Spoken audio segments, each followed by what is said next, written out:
بسم اللہ الرحمن الرحیم والتین والزیتون وطور سینین وہذا البلد الامین، اور قسم ہے انجیر کی اور زیتون کی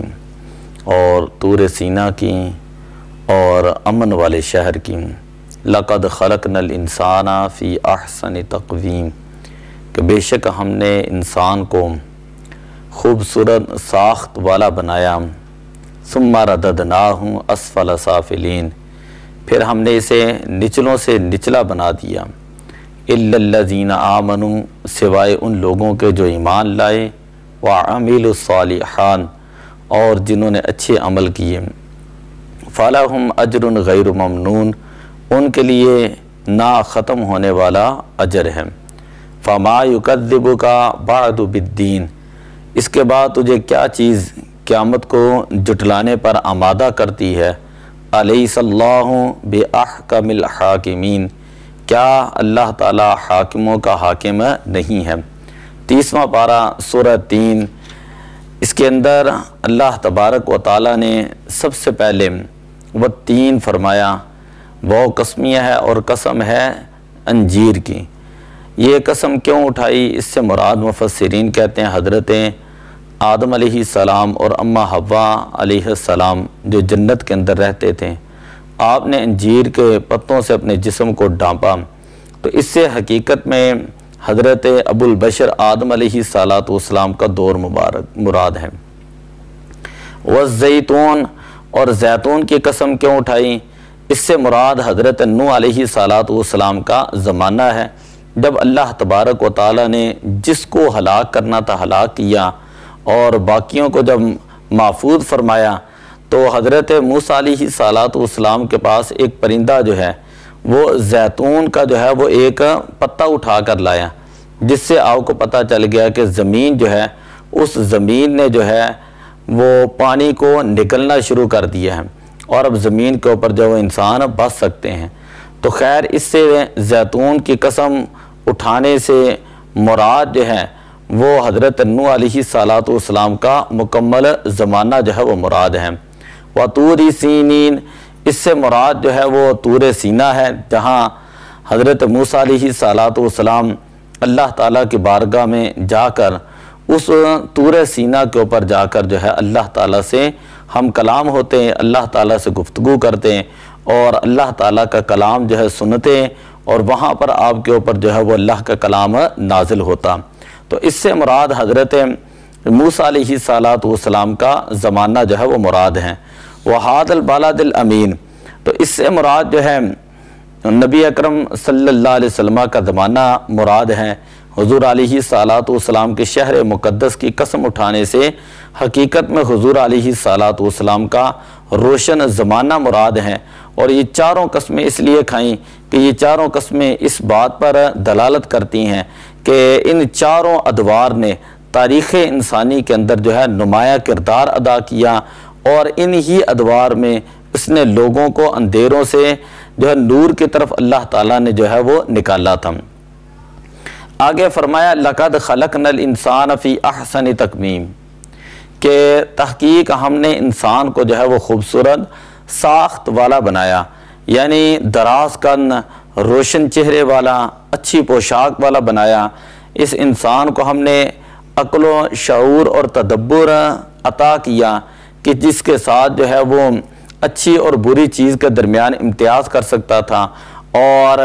عقل کو استعمال کر کے جو ہے اللہ تعالیٰ کی فرما برداری اطاعت کے اندر جو ہے اپنی زندگی بسر کر سکتا تھا۔ تو لقد خلقنا الانسان فی احسن تقویم کا مطلب یہ ہے کہ ہم نے انسان کو خوبصورت ساخت والا بنایا، اس کو عقل و شعور اور ادراک اور احساس عطا کیا کہ جس کو استعمال کر کے انسان جو ہے وہ اللہ تعالیٰ کا قرب حاصل کر سکتا ہے۔ ثم رددناہ اسفل سافلین،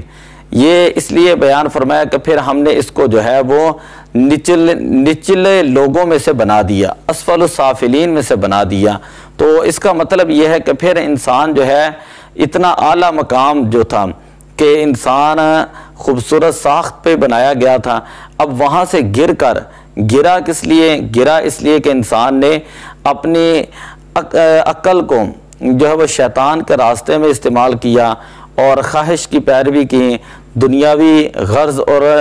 یہ مال کے لالچ کی، تو انسان جو دنیا پرستی کے اندر مبتلا ہو گیا، انسان جو دنیاوی خواہشات کے اندر مبتلا ہو گیا،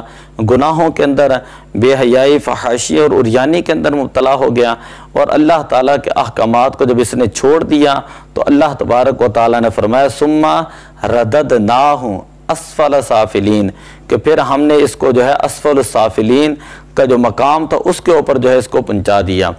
الا الذین آمنوا،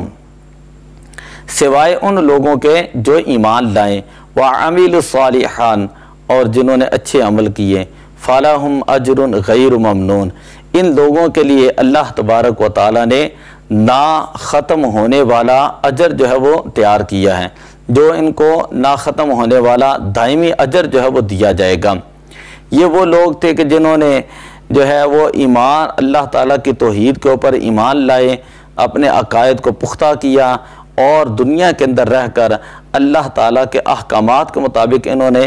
زندگی بسر کی، اور زندگی کے ایک ایک لمحہ کو غور و فکر کے ساتھ اللہ تعالیٰ کی عبادت کے اندر گزارا، تو اللہ تعالیٰ نے ان کی شان کو بھی بیان کرتے ہوئے فرمایا الا الذین آمنوا، سوائے ان لوگوں کے جو ایمان لائے، وعملوا الصالحات، اور جنہوں نے اچھے عمل کیے، فلہم اجر غیر ممنون، کہ ان کے لیے نا ختم ہونے والا اجر ہے۔ اس کے بعد اللہ تعالیٰ نے فرمایا فما یکذبک بعد بالدین، کہ جب اتنی روشن آیات اور نشانیاں تجھے بتا دی گئی ہیں اور ہر چیز کھول کر بیان کر دی گئی ہیں، تو فما یکذبک بعد بالدین، کہ پھر کون سی ایسی چیز ہے کہ تو اس کے بعد جو ہے وہ قیامت والے دن کو جھٹلا رہا ہے، اور تو یہ سمجھتا ہے کہ دوبارہ اس کو اٹھایا نہیں جائے گا، کہ جو اللہ تبارک و تعالیٰ انسان کو ایک نطفے سے پیدا کرنے پر قادر ہے، تو وہ اللہ تعالیٰ اس بات پر بھی قادر ہے کہ قیامت والے دن دوبارہ اس کو زندہ کرے اور اپنی بارگاہ میں اس کو کھڑا کرے۔ افحسبتم انما خلقناکم عبثا وانکم الینا لا ترجعون، کیا تم یہ گمان کرتے ہو کہ اللہ تعالیٰ نے تمہیں بیکار پیدا کیا، تم اللہ کی طرف لوٹائے نہیں جاؤ گے؟ ایسی بات ہرگز نہیں۔ اور پھر آخر میں فرمایا الیس اللہ باحکم الحاکمین، کہ کیا اللہ تبارک و تعالیٰ احکم الحاکمین نہیں ہے؟ اللہ تعالیٰ جو ہے وہ کس قدر عدل فرمانے والا ہے، کس قدر جو ہے وہ بین فیصلے فرمانے والا ہے، اور کس قدر جو ہے وہ اللہ تعالیٰ مضبوط فیصلے فرمانے والا ہے۔ تو الیس اللہ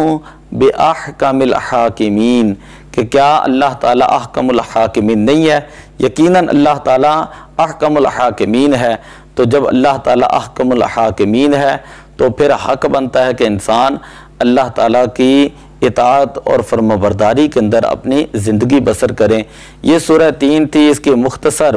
انتہائی مختصر میں نے تفسیر جو ہے اس کی بیان کی ہے۔ تو دعا ہے کہ اللہ تبارک و تعالی ہمیں قرآن پاک کا فہم عطا فرمائے، سمجھنے، عمل کرنے، دوسروں تک پہنچانے کی توفیق عطا فرمائے۔ الصلاۃ والسلام علیک یا رسول اللہ وعلی آلک واصحابک یا حبیب اللہ، الصلاۃ والسلام علیک یا خاتم النبیین وعلی آلک واصحابک یا شفیع المذنبین۔